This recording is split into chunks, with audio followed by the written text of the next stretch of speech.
காட்டு பகுதியில் ஆழ்ந்த தவத்தில் இருந்தார் அந்த மகரிஷி.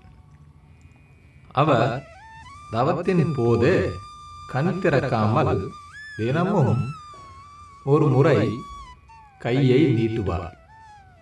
கையில் யாராவது எதையாவது வைத்தால் அதை என்ன ஏதென்று பார்க்காமல் அப்படியே விழுங்கி விடுவார்.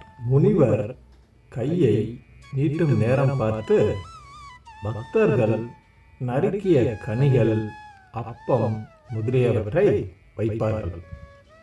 இதனால் தங்களுக்கு புண்ணியம் சேரும் என்று அவர்கள் கருதினர்.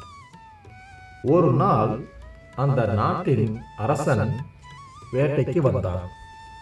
அன்று பக்தர்கள் யாரும் வரவில்லை. அந்நேரம் பார்த்து மகரிஷி கையை நீட்டினார். மன்னன் மகரிஷியை பரிகாசம் செய்யும் நோக்கத்தில் தான் வந்த குதிரை போட்ட சாணத்தில் சிறிது எடுத்து மகரிஷியின் கையில் வைத்தான். மகரிஷியும் அதை வாயில் போட்டுவிட்டார். நண்பர்களே, இந்த வீடியோவுக்கு இன்னும் நீங்கள் லைக் பண்ணலன்னா ஒரு லைக், சப்ஸ்கிரைப் பண்ணிக்கங்க. மன்னன் கலகலவென சிரித்தபடியே அங்கிருந்து போய்விட்டான். மறுநாள் மன்னனின் நலம் விரும்பியாக உள்ள வேறொரு முனிவர் அரசவைக்கு வந்தார். முக்காலமும் உணர்ந்த அவர், மன்னா, நேற்று நீ காட்டில் தவம் இருக்கும் மகரிஷிக்கு குதிரை சாணம் கொடுத்தாய் அல்லவா? அது நரகத்தில் மலை போல் வளர்ந்து கொண்டிருக்கிறது. நீ நரகம் வந்ததும் அதை உண்ண வைப்பார்கள். அதற்கு தயாராக இரு என்று கூறிவிட்டு போய்விட்டார். மன்னன் நடுங்கிவிட்டான். தான் விளையாட்டாக செய்த தவறை எண்ணி வருந்தினான். தான தர்மங்கள் செய்து தன் பாவங்களை குறைக்க முடிவெடுத்தான்.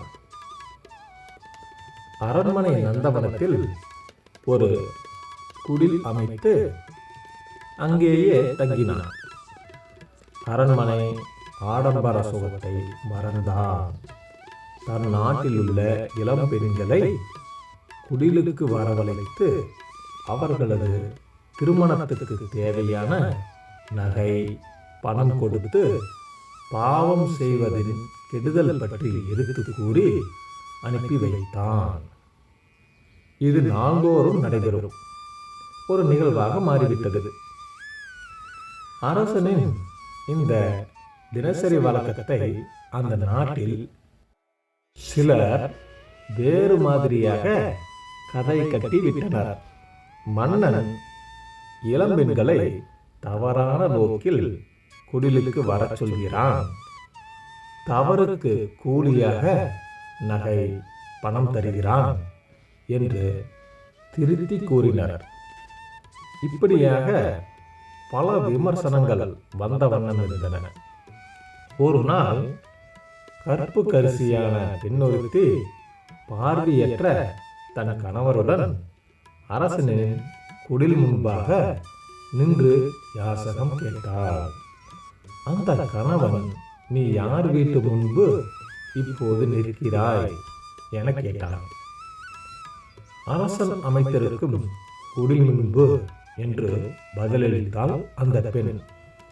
அதற்கு அவளது கணவன், ஓ, தானம் கொடுப்பதாக சொல்லிக்கொண்டு பெண்களின் கற்பை சூறையாடுகிறானே, அவன் வீட்டு முன்பா என்றார். அந்த பெண் பதறி போய் உடனடியாக அவனது வாயை பொத்தினாள். பெண் மெதுவாக தன் கணவனிடம் கூறத் தொடங்கினாள், சுவாமி, என் கற்பின் சக்தியால் நான் முக்காலத்தையும் உணர்ந்து சொல்வேன் என்பதை நீங்கள் அறிவீர்கள். இந்த மன்னன் ஒரு மகரிஷிக்கு குதிரை சாணத்தை கொடுத்தான். அது நரகத்தில் மலையளவாக குவிந்து இவன் உண்பதற்காக தயாரானது. நண்பர்களே, கடவுள் நம்பிக்கை இருந்தால் ஓம் நமச்சிவாயா என்ற மந்திர சொல்லை கமாண்டில் பதிவு செய்யவும். அவ்விஷயம் மன்னனுக்கு தெரிய வரவே அந்த பாவ மலையை கரைக்கும் பொருட்டு கன்னியருக்கு தான தர்மம் செய்து நற்போதனைகளை செய்து வருகிறான். ஆனால் சிலர் மன்னனை பற்றி தவறாக பேசி அவனுக்காக குவிக்கப்பட்டிருந்த சாணமலையில் ஒவ்வொரு கவலமாக ஒவ்வொருவரும் பங்கிட்டு கொண்டனர். கடைசி கவலம் மட்டும் பாக்கி இருந்தது. தற்போது மன்னனை பற்றி தவறாக பேசியதன் காரணமாக அந்த கடைசி கவலத்தை தாங்கள் எடுத்துக்கொண்டீர்கள். மேலும் அடுத்த பிறவியிலும் தாங்கள் பார்வையற்றவராகவே பிறப்பீர்கள் என்று கூறினாள். அதிர்ச்சியில் அப்படியே உறைந்து போனான் அவளது கணவன். தவறு செய்தவர்கள் திருந்த எடுக்கும் முயற்சியை விமர்சிக்க கூடாது. அவர்களை தவறாக விமர்சித்ததால் அவர் செய்த பாவங்களை பங்கு போட்டுக் கொள்ளும் நிலைமைக்கு ஆளாக வேண்டி வரும். உண்மை என்னவென்று அறிந்து கொள்ளாமல் காலத்துக்கும் வம்பு பேசிக்கொண்டு மற்றவர்களின் பாவத்தை சிலர் பங்கிட்டுக் கொள்கிறார்கள். அந்த தவறை நாம் ஒருபோதும் செய்யக்கூடாது. நாம் செய்த பாவத்தை சுமக்கவே நமக்கு இந்த ஒரு பிறவி போதுமா என்பது தெரியாத நிலையில் தேவையில்லாமல் புறம் பேசி அடுத்தவரின் பாவத்தையும் சேர்த்து சுமக்க வேண்டுமா என்ன? நண்பர்களே, இந்த கதை உங்களுக்கு பிடிச்சிருந்ததுன்னா லைக் பண்ணுங்க, கமெண்ட் பண்ணுங்க, ஷேர் பண்ணுங்க. மறக்காம நம்ம சேனலை சப்ஸ்கிரைப் பண்ணிடுங்க. நன்றி நண்பர்களே.